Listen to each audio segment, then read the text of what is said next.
Hello friends, இன்றைக்கி நம்ம Vinayagar Chaturthi special 3 வகை பிரசாதம் ரெசிபி தாங்க பார்க்க போகிறோம். நம்ம பெருமாள் கோவிலில் கிடைக்கிற மாதிரியான நல்ல பஞ்சு மாதிரி சாஃப்டான நல்ல ஒரு டேஸ்டியான சக்கரை பொங்கல், நல்ல மொறுன்னு நல்ல புசுன்னு உளுந்து வடை, அரிசி மாவு சேர்த்து இன்றைக்கி நம்ம உளுந்து வடை ரெடி பண்ணியிருக்கோம்.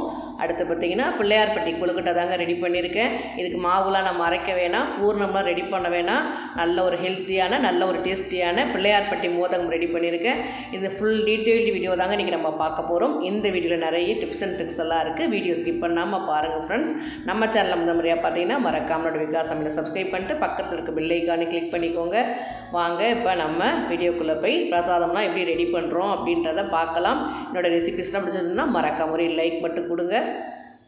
இப்போ நம்ம ஃபஸ்ட்டு சக்கரை பொங்கல் தாங்க செய்ய போகிறோம். சக்கரை பொங்கலுக்கு பொன்னி பச்சரிசி எடுத்திருக்கேன். நம்ம பொங்கல் செய்வோம்ல அந்த பச்சரிசி எடுத்திருக்கேன். இது மெஷரிங் கப்பில் 1 கப் அளவுக்கு, இது 200 கிராம் அளவுக்கு வரும். இதை குக்கரில் சேர்த்துட்டு 3லேருந்து 4 தடவை நல்லா வாஷ் பண்ணி எடுத்துகிட்டு நம்ம தண்ணி சேர்த்துக்கலாம். 1 கப் அளவு, இது 2வது கப், இது அடுத்த 3வது கப், இது திரும்ப ஒரு 1/4 கப் அளவுக்கு. 1 கப் அரிசிக்கு 3/4 கப் அளவு தண்ணி சேர்த்துக்கிறேங்க. தண்ணி சேர்த்துட்டு அடுப்பில் வச்சுக்கலாம். நம்ம வந்து சின்ன பர்னர்லேயே வச்சுக்கோங்க. வச்சுட்டு குக்கர் நல்லா மூடிட்டு விசில் போட்டு 4 விசில் வேக வச்சு எடுத்துக்கலாம். 4 விசில் வரட்டும். நம்ம அதுக்குள்ளே வடைக்கு உளுந்தம்பருப்பு ஊற வச்சிடலாம். உருட்டு உளுந்தம்பருப்பு எடுத்துருக்குறாங்க. இது 200 கிராம் அளவுக்கு வரும். 1 கப் அளவுக்கு 200 கிராம். திரும்ப வந்து ஒரு 100 கிராம் சேர்த்துக்கிறேன். மொத்தம் 300 கிராம் அளவுக்கு உருட்டு உளுந்தம்பருப்பு எடுத்துக்கிறேன். தண்ணி சேர்த்து 2லேருந்து 3 தடவை நல்லா அலம்பி எடுத்துக்கலாம். நம்ம முன்னாடி அரிசி சேர்த்து பச்சரிசி சேர்த்து நம்ம உளுந்து வடை செஞ்சுருக்கோம். இன்றைக்கி நம்ம வந்து பச்சரிசி மாவு சேர்த்து வடை செய்ய போகிறோம். நல்லா அலம்பிட்டாங்க. திரும்ப நல்ல தண்ணி சேர்த்துட்டு ஒரு தட்டு போட்டு மூடி வச்சலாம். 1 மணி நேரம் நல்லா ஊறட்டும். அதுக்குள்ளே நம்ம கொழுக்கட்டை பொங்கல் எல்லாமே ரெடி பண்ணிடலாம். இப்போ நம்ம சக்கரை பொங்கலுக்கு வெள்ளைப்பாகு ரெடி பண்ணிக்கலாம். நல்லா இடித்த வெல்லம் தாங்க எடுத்துக்கிறேன். இது 300 கிராம் அளவுக்கு எடுத்துக்கிறேன். முதல்ல 1 கப் அளவு சேர்த்துட்டேன். திரும்ப ஒரு 1/2 கப் அளவு சேர்த்துக்கிறேன். மொத்தத்துக்கு 300 கிராம் அளவுக்கு சேர்த்துக்கிறேன். சேர்த்துட்டு மெஷரிங் கப்பில் 3/4 கப் அளவு தண்ணி சேர்த்துக்கிறேன். தண்ணி சேர்த்துட்டு பாகு நல்லா வெல்லம் நல்லா கரைய வச்சுக்கலாங்க. கிட்டத்தட்ட 5லேருந்து 6 நிமிஷம் நல்லா நான் கொதிக்க வச்சுக்கிறேன். ரொம்ப தண்ணியாகவும் இருக்கக்கூடாது, ரொம்ப திக்காகவும் இருக்கக்கூடாது. ஒரு 6லேருந்து 7 நிமிஷம் நம்ம வெள்ளைப்பாகு கொதிச்சாலே போதுங்க. இப்போ பாருங்கள், இந்த ஸ்டேஜுக்கு நல்லா கொதிச்சிருச்சு. கொஞ்சம் திக்காகவே ஆகட்டும். அப்போ தான் நமக்கு சக்கரை பொங்கல் நல்ல டேஸ்ட்டாக இருக்கும். ஓரளவுக்கு இந்தளவு நல்லா திக்காகிடுச்சு. திக்கானவுடனே இப்போ நம்ம வடிகட்டி எடுத்து வச்சுக்கலாம். இந்த மாதிரி நம்ம வடிகட்டிட்டு ஒரு பாத்திரத்தில் எடுத்து வச்சுக்கிறேன். குக்கர் பார்த்திங்கன்னா நல்ல விசில் அடங்கட்டுங்க. ப்ரெஷர் போனதுக்கப்புறம் விசில் குக்கர் ஓப்பன் பண்ணிக்கோங்க. இந்த அளவுக்கு நல்லா வெந்து வந்திருக்கு பாருங்கள். பச்சரிசி எந்த அளவுக்கு நல்லா வெந்து வந்திருக்கு. நான் இன்றைக்கி பாசிப்பருப்பு சேர்க்காம தாங்க இன்றைக்கி சக்கரை பொங்கல் செஞ்சுருக்கேன். இந்த மாதிரி ட்ரை பண்ணி பாருங்கள் ஃப்ரெண்ட்ஸ். டேஸ்ட் ரொம்பவே நல்லாயிருக்கும். ஒரு நல்ல கரண்டி வச்சு நல்லா மசிச்சுக்கலாம். 2லேருந்து 3 தடவை நல்லா அழுத்தி மசிச்சுக்கோங்க. எந்த அளவுக்கு நம்ம மசிக்கிறோமோ அந்த அளவுக்கு சக்கரை பொங்கல் நல்லா சாஃப்டாக வரும். அடுத்து நான் அடுப்பில் குக்கர் வச்சுட்டேன். இப்போ நம்ம கரைச்சி வச்ச வெள்ளைப்பாகையும் சேர்த்துக்கலாம். அடுப்பை நல்லா லோ ஃப்ளேமில் வச்சுட்டு நல்லா கலந்து விட்டுக்கோங்க. இந்த மாதிரி நல்லா கட்டிகள் இல்லாமல் நல்லா மிக்ஸ் பண்ணி விட்டுக்கோங்க. இந்த சக்கரை பொங்கல் பார்த்திங்கன்னா நம்ம பெருமாள் கோவிலில் கொடுப்பாங்க பார்த்திங்களா, அந்த மாதிரி டேஸ்ட்டில் இருக்கும். இந்த மாதிரி நல்லா அழுத்தி கலந்தாச்சுங்க. நல்லா அடுப்பு லோ ஃப்ளேம்லேயே இருக்கட்டும். வெள்ளைப்பாகும் அரிசியும் சாதமும் சேர்ந்து நல்லா மிக்ஸ் ஆகி நல்லா வேகட்டும். அதுக்குள்ளே நம்ம நெய் சேர்த்துக்கலாம். ஒரு 75 ml அளவுக்கு நெய் சேர்த்துக்கிறேன். எனக்கு இந்த சக்கரை பொங்கல் செய்கிறதுக்கு 75லேருந்து 100 ml அளவுக்கு நான் நெய் சேர்த்துக்கிறேன். உங்களுக்கு எந்த அளவுக்கு தேவையோ நீங்கள் பார்த்து சேர்த்துக்கோங்க. நெய் லைட்டாக சூடு வந்ததுக்கப்புறம் முந்திரி பருப்பு சேர்த்துக்கிறேன். அப்போ தாங்க நமக்கு அந்த நெய் வாசனை அப்படியே இருக்கும். நெய் அதிக புகைச்சல் வாசனை வந்துச்சுன்னா நமக்கு இப்போ சக்கரை பொங்கல் அந்தளவு நல்லா இருக்காது. நல்லா லோ ஃப்ளேம்லேயே வச்சு முந்திரி பருப்பு நல்லா வறுத்துக்கோங்க. பாதி அளவுக்கு வறுப்பட்ட உடனே நம்ம திராட்சை சேர்த்துக்கலாம்.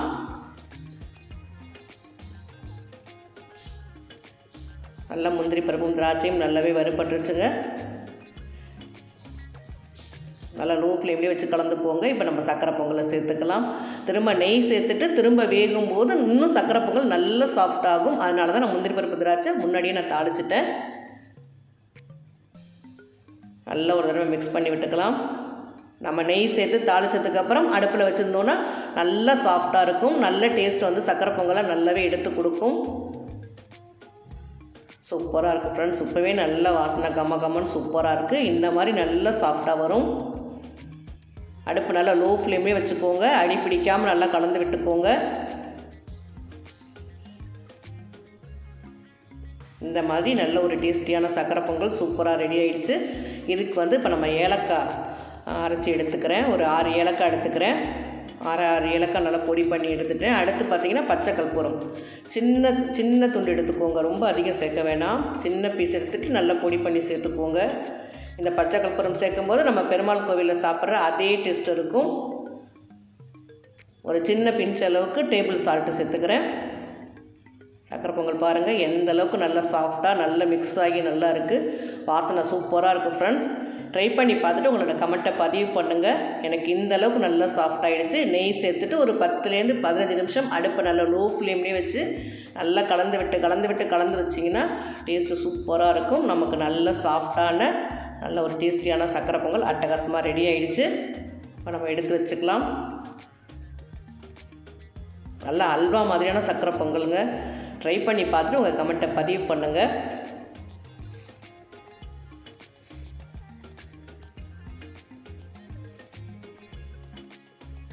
நல்ல சுட சாஃப்டான அல்வா மாதிரியான சக்கரை பொங்கல் சூப்பராக ரெடி ஆகிடுச்சு. இப்போ நம்ம இதை எடுத்து வச்சிடலாம். அடுத்து நம்ம பிள்ளையார்பட்டி கொழுக்கட்டை தாங்க ரெடி பண்ண போகிறோம்.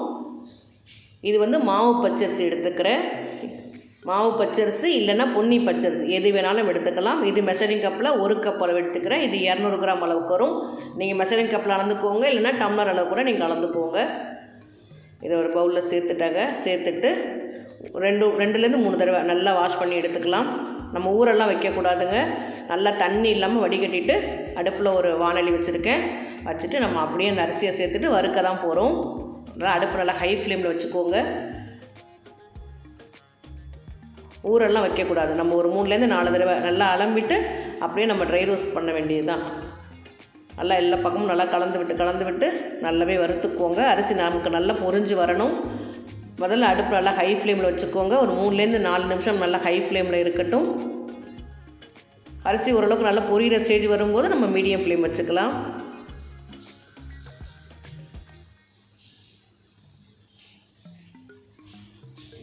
ஊற வச்சோன்னா நமக்கு அந்த அளவுக்கு வறுபடாது. அதனால் அலம்பின கையோடையே டக்குன்னு வறுத்துருங்க. இப்போ நல்லா ஓரளவுக்கு வறுபட ஆரம்பிச்சிச்சு. இப்போ நான் அடுப்பு ஓரளவுக்கு மீடியம் ஃப்ளேமில் வச்சுக்கிறேன். வச்சுட்டு இப்போ எல்லா பக்கமும் நல்லா திருப்பி விட்டு வறுத்துக்கோங்க. நமக்கு அரிசி நல்லா பொரிஞ்சு வரணுங்க. அப்போ தான் நமக்கு கொழுக்கட்டை நல்லா வாசனையாக இருக்கும். ஓரளவு நல்லா பொரிய ஆரம்பிச்சிருச்சு. எனக்கு இந்த அரிசி வறுக்கிறதுக்கு கிட்டத்தட்ட 6லேருந்து 7 நிமிஷம் ஆனதுங்க. இந்த மாதிரி நல்லாவே பொரிஞ்சு வந்துருச்சு. இப்போ நம்ம அப்படியே ஒரு பிளேட்டில் மாற்றிடலாம். இது ஆறிட்டு இருக்கட்டும். அடுத்து நம்ம பாசிப்பருப்பு வறுத்துக்கலாம். இது மெஷரிங் கப்பில் 100 கிராம் அளவுக்கு எடுத்துக்கிறாங்க. 1/2 கப் அளவு எடுத்துருக்கிறேன். இது 100 கிராம் அளவுக்கு வரும். நம்ம இப்போ பாசிப்பருப்பும் நான் ட்ரை ரோஸ்ட் பண்ணி எடுத்துக்கலாம். பாசிப்பருப்பு நீங்கள் அலம்பிட்டு வறுத்தாலும் வறுத்துக்கலாம். நான் இப்படியே தாங்க வறுத்துக்கிறேன். நம்ம டக்குன்னு ரோஸ்ட் ஆகிறதுக்காக நான் அலம்பாமல் தான் நான் வறுத்துக்கிறேன். உங்களுக்கு தேவைன்னா நம்ம ஒரு தடவை வாஷ் பண்ணிவிட்டு வறுக்கிறோம் பார்த்திங்களா, அந்த மாதிரி கூட நீங்கள் வறுத்துக்கலாம். ஒரு 3லேருந்து 4 நிமிஷம் ஆகுங்க. நமக்கு நல்ல ஒரு மீடியமான தீயில் வச்சுட்டு ஓரளவுக்கு நல்லா பாசிப்பருப்பு வாசனை வர வரைக்கும் வறுத்துக்கோங்க. நம்ம பாசிப்பருப்பு வறுக்கிறதாங்க நமக்கு கொழுக்கட்டைக்கு டேஸ்ட்டே. முதல்ல நம்ம அரிசி மட்டும் முதல்ல அரைச்சி எடுத்துக்கலாம். நம்ம அரிசி உப்புமாக்கு அரைப்போம் பார்த்திங்களா, அந்த மாதிரி அரைச்சி எடுத்துக்கலாம். விப்பர் மோடில் விட்டு அரைச்சிக்கோங்க. இந்த மாதிரி அரைச்சி எடுத்தாச்சுங்க. இது அப்படியே ஒரு பிளேட்டில் மாற்றிக்கிறேன்.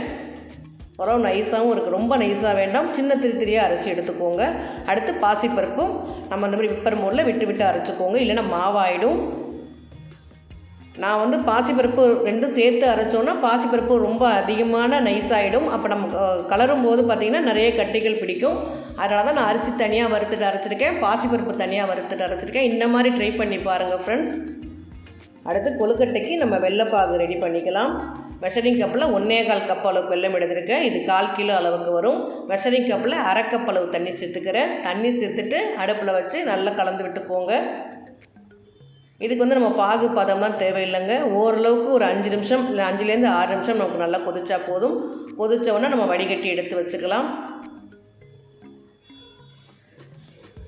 அடுத்து நம்ம கொழுக்கட்டை செய்கிறதுக்கு மாவு வேக வைக்க போகிறோம். மெஷரிங் கப்பில் 1 கப் அளவு, இது 2வது கப் அளவு, திரும்ப ஒரு அரை கப் அளவு சேர்த்துக்கிறேன். 2.5 கப் அளவு தண்ணி சேர்த்துக்கிறேன். தண்ணி நல்லா ஓரளவுக்கு லைட்டாக கொதி பபுள்ஸ் வர டைமில் கொஞ்சம் கொஞ்சமாக மாவு சேர்த்து அடுப்பை நல்லா லோ ஃப்ளேமில் வச்சு கலந்துக்கோங்க. நம்ம அரிசியும் பாசிப்பருப்பும் சேர்த்து அரைச்சோன்னா நமக்கு மாவாயிடுச்சுன்னா நமக்கு கட்டிகள் பிடிக்கும். அதனால் இந்த மாதிரி தனித்தனியாக அரைச்சிட்டு கலந்திங்கன்னா நமக்கு கட்டிகள் பிடிக்கவே பிடிக்காதுங்க. திரும்ப விஸ்க் வச்சு ஒரு தடவை நல்லா மிக்ஸ் பண்ணி விட்டிங்கன்னா நம்மளோட வேலை ரொம்பவே சுலபமாக முடிஞ்சிடும். நமக்கு கட்டிகள் பிடிச்சதுன்னா நம்ம உடச்சிட்டு ரொம்ப டைம் வேஸ்ட் ஆகும். இந்த மாதிரி நல்லா ஒரு தடவை நல்லா கலந்தாச்சுங்க. கலந்துட்டு அப்படியே அடுப்பில் லோ ஃப்ளேமில் வச்சுட்டு ஒரு தட்டு போட்டு மூடி வச்சுக்கோங்க. ஒரு 5லேருந்து 6 நிமிஷம் கழித்து நம்ம ஓப்பன் பண்ணி பார்க்கலாம். பாருங்கள், நல்லா நிறம் மாறி வந்திருக்கு. அரிசியும் பாசிப்பருப்பும் நல்லாவே வெந்திருக்கு. நல்ல நிறம் மாறிடுச்சு பாருங்கள். இப்போ நம்ம கரைச்சி வச்ச வெள்ளைப்பாகு சேர்த்துக்கலாம். முதல்ல ஓரளவு கலந்து பார்த்துட்டு மீதி வெள்ளைப்பாகு சேர்த்துக்கிறேன். இதுவும் நல்லா கட்டிகள் பிடிக்காமல் கலந்துக்கோங்க. திரும்பி மீதி இருக்கிற வெள்ளைப்பாகும் சேர்த்துக்கலாம். இது ஃபுல்லாகவே அடுப்பை நல்லா லோ ஃப்ளேம்லேயே வச்சு கலந்துக்கோங்க. நம்ம பொறுமையாக வேக வச்சா தான் நமக்கு நல்லா கொழுக்கட்டை நல்லா சாஃப்டாக இருக்கும். வெல்லம் சேர்த்துக்கட்டெல்லாம் அடி பிடிக்கும். அடி பிடிக்காமல் நல்லா கலந்து விட்டுக்கோங்க. 2லேருந்து 3 தடவை நல்லா கலந்து விட்டு வேக வச்சுக்கோங்க. நம்ம போட்டிருக்க தண்ணிக்கும் வெள்ளைப்பாகோட அளவுக்கும் ரொம்பவே கரெக்டாக இருக்குது. ஒரு சின்ன பிஞ்ச் அளவுக்கு சால்ட்டு சேர்த்துக்கிறேன். ஏலக்காய் ஒரு 5லேருந்து 6 ஏலக்காய் நல்லா பொடி பண்ணி சேர்த்துட்டேன். ஒரு 2 டீஸ்பூன் அளவுக்கு நெய் சேர்த்துக்கிறேங்க. நெய் சேர்த்துட்டு நல்லா மிக்ஸ் பண்ணிக்கோங்க. இந்த ஸ்டேஜில் உங்களுக்கு தேங்காய் பிடிக்கும்னா தேங்காய் சேர்த்துக்கோங்க. நான் தேங்காய் சேர்க்காம தாங்க செய்ய போகிறேன். இந்த மாதிரி நமக்கு நல்லா அழகாக சூப்பராக ரெடி ஆகிடுச்சு. இப்போ பார்க்கலாங்க, நமக்கு சூப்பராக நல்லா வெந்து ரெடி ஆகிடுச்சு பாருங்கள். ரெடி ஆனதுக்கப்புறம் அப்படியே ஒரு பிளேட்டில் போட்டு நம்ம ஆற வச்சுக்கலாம். அதுக்குள்ளே நம்ம இட்லி தட்டில் தண்ணி வச்சுருக்கேன். தண்ணி வச்சுட்டு தண்ணி சூடு வரட்டும். ஓரளவுக்கு பூர்ணம் வந்து பாதி அளவுக்கு நல்லாவே ஆறிடுச்சு. இந்த ஸ்டேஜில் நம்ம கையில் நெய் தொட்டுட்டு இந்த மாதிரி நல்லா உருட்டிக்கோங்க. உருட்டிட்டு அச்சில் பார்த்திங்கன்னா நெய் தடவிருக்கேன். இந்த மாதிரி சிலிண்டர் ஷேப்பில் சேர்த்துட்டு நீங்கள் உள்ளே பூர்ணம் ஸ்டஃப் பண்ணுங்கள். நல்லா கொழுக்கட்டை பார்த்திங்கன்னா நல்லா அழகாக சூப்பராக வந்துடும். இதுக்கு நம்ம மாவெல்லாம் கலர தேவையில்லை, பூர்ணமாக ரெடி பண்ண தேவையில்லை. நமக்கு பிள்ளையார் பட்டி மோதகம் சூப்பராக ரெடி ஆகிடும். நல்லா கையில் நல்லா உருட்டிட்டு நல்ல பெரிய பாலாக எடுத்துக்கோங்க. நல்லா உருட்டிட்டு நீங்கள் நமக்கு உருண்டை ஷேப்பாக வேணா கூட நம்ம அப்படியே கூட நம்ம ரெடி பண்ணலாம். இல்லை நம்ம அச்சில் தான் செய்யணும் அப்படின்னா நம்ம இந்த மாதிரி கொழுக்கட்டையும் நீங்கள் ரெடி பண்ணி பாருங்கள் ஃப்ரெண்ட்ஸ். டேஸ்ட்டு ரொம்பவே நல்லாயிருக்கும். இப்போ நம்ம வந்து மேலே ஒரு இலை போட்டுட்டு நான் அடுப்பை வந்து ஒரு மீடியம் ஃப்ளேமில் வச்சுட்டு ஒரு 8 நிமிஷம் நம்ம வேக வச்சுக்கலாம். இந்த மாதிரி நல்லாவே எல்லாமே வெந்து வந்துருச்சுங்க. லைட்டாக ஒரு 2லேருந்து 2 நிமிஷம் ஆறட்டும். ஆறுனதுக்கப்புறம் நம்ம எடுத்துக்கலாம். சக்கரை பொங்கலும் ரெடி ஆகிடுச்சு, கொழுக்கட்டையும் ரெடி ஆகிடுச்சு. இப்போ நம்ம வந்து உளுந்து வடை ரெடி பண்ண போகிறோம். 1 மணி நேரத்தில் உளுந்து நல்லாவே இந்தளவுக்கு நல்லா ஊறி வந்துருச்சு. திரும்ப ஒரு தடவை நல்லா வாஷ் பண்ணிவிட்டு இப்போ நான் கிரைண்டரில் போட்டுக்கிறேன். நம்ம முன்னாடி தட்டின வடையெல்லாம் நம்ம பச்சரிசி சேர்த்து நம்ம உளுந்து வடை ரெடி பண்ணியிருப்போம். இன்றைக்கி பார்த்திங்கன்னா நம்ம அரிசி மாவு மிக்ஸ் பண்ணி நம்ம உளுந்து வடை ரெடி பண்ண போகிறோம். முதல்ல தண்ணி சேர்க்காதீங்க. தண்ணி சேர்க்காமல் எல்லா பக்கமும் நல்லா தள்ளி விட்டு அரைச்சிக்கோங்க. இந்த உளுந்துக்கு பார்த்திங்கன்னா மெஷரிங் கப்பில் 1 கப் அளவு தண்ணி எடுத்துக்கிறேன். பாதி அளவுக்கு நல்லா அரைப்பட்டதுக்கப்புறம் 1 டீஸ்பூன் அளவுக்கு கல் உப்பு சேர்த்துக்கிறேன். நம்ம தண்ணி சேர்க்கறதுக்கு பதில் கொஞ்சமாக கல் உப்பு சேர்த்துட்டு மாவு அரைச்சோன்னா நம்ம அதிகமான தண்ணி ஊற்ற தேவையில்லை. ஒரு 12லேருந்து ஒரு 14 நிமிஷம் எனக்கு கிரைண்டரில் ஓடி இருக்குங்க மாவு. நல்லா இந்த பக்குவத்துக்கு மாவு சூப்பராக ரெடி ஆகிடுச்சு. இப்போ நம்ம மாவு எடுத்துக்கலாம். இதுக்கு பார்த்திங்கன்னா 2 டேபிள் ஸ்பூன் அளவுக்கு அரிசி மாவு எடுத்துக்கிறேன். 1 டேபிள் ஸ்பூன் அளவுக்கு பச்சை மிளகா, ஒரு பெரிய பச்சை மிளகா பொடியாக கட் பண்ணி சேர்த்துக்கிறேன். 1/4 கப் அளவுக்கு பொடியாக கட் பண்ண பெரிய வெங்காயம், கருவேப்பிலை மல்லி சேர்த்துக்கலாம். ஒரு 1/4 டீஸ்பூனோட கம்மியான அளவுக்கு ஜீரகம் சேர்த்துக்கிறேன். கொஞ்சம் பெருங்காயத்தூள் சேர்த்துக்கோங்க. பெருங்காயத்தூள் சேர்த்தோம்னா இன்னும் வாசனையாக இருக்கும். பெருங்காயத்தூள் சேர்த்தது நமக்கு வீடியோ ஸ்கிப் ஆகிடுச்சு ஃப்ரெண்ட்ஸ். கட்டாயமாக பெருங்காயத்தூள் சேர்த்துக்கோங்க. சேர்த்துட்டு நல்லா அழுத்தி பீட் பண்ணிக்கோங்க. 2லேருந்து 3 நிமிஷம் நல்லா அழுத்தி கலந்துக்கோங்க. இந்த மாதிரி நம்ம எந்த அளவுக்கு பீட் பண்ணுறோமோ அந்த அளவுக்கு வடை நல்லா ஃப்ளஃபியாகவும் வரும், நல்லா மொறுன்னு வரும். மாவு பாருங்கள் இந்தளவு திக்காக நல்லா கரெக்டான பக்குவத்தில் இருக்குது. இப்போ நம்ம வந்து வடை தட்டுறதுக்கு எண்ணெய் ஹீட் பண்ணிக்கிறேன். தேவையான அளவுக்கு எண்ணெய் சேர்த்துட்டேன்.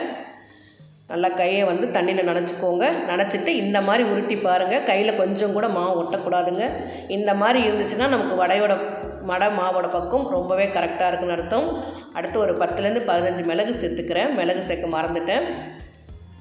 திரும்பி மிளகு சேர்த்துட்டு நல்லா ஒரு தடவை மிக்ஸ் பண்ணிக்கிறேன்.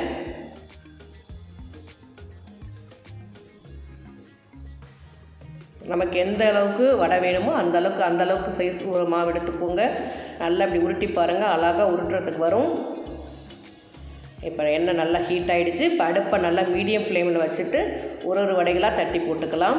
நல்லா உருட்டிட்டு நடுப்பில் ஒரு ஓட்டையை போட்டு அப்படியே எண்ணெயில் போட வேண்டியதாங்க. அவ்வளோதாங்க, நமக்கு சூப்பராக வடை அட்டகாசமாக ரெடி ஆகிடும். உள்ளே நல்லா சாஃப்டாக இருக்கும், மேலே நல்லா மொறுன்னு இருக்கும். பாதி அளவுக்கு வெந்ததுக்கப்புறம் நம்ம ஒரு வடையை திருப்பி விட்டுக்கலாம்.